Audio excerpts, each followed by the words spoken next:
ضلع سرگودا سے ہمارے خصوصی نمائندہ فاران لیاقت کی رپورٹ کے مطابق کمشنر سرگودا شوکت علی کا جامعہ شہری منصوبہ بندی پر زور، تجاوزات، پارکنگ اور اسٹریٹ لائٹس بہتری کی سخت ہدایات۔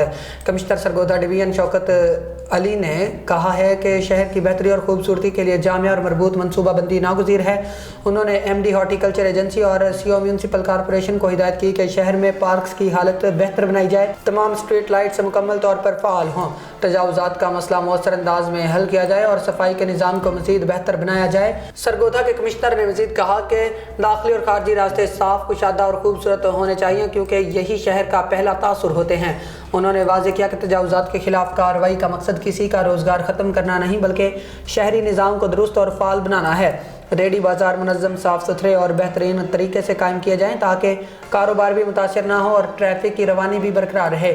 انہوں نے ٹریفک کی بہتری، پارکنگ کے مسائل کے مستقل حل اور سڑکوں کی مجموعی حالت بہتر بنانے پر بھی زور دیا۔ اجلاس میں ایم ڈی ہارٹیکلچر ایجنسی نے ادارے کی جاری ترقیاتی اسکیموں، ترجیحات اور اب تک کی پیش رفت سے آگاہ کیا، جبکہ سی او ایم سی نے تجاوزات کے خلاف اقدامات، سٹی بیوٹیفیکیشن اور دیگر اقدامات پر بریفنگ دی۔ کمشنر سرگودا نے دو ٹوک انداز میں کہا کہ وہ کل سے شہر کے اچانک دورے شروع کریں گے، کسی بھی قسم کی غفلت یا کوتاہی برداشت نہیں کی جائے گی اور ذمہ دار افسران کا محاسبہ کیا جائے گا۔ فی الوقت کے لیے اتنا ہی۔ مزید نیوز کے لیے دیکھتے رہیں TMP نیوز۔ اللہ حافظ۔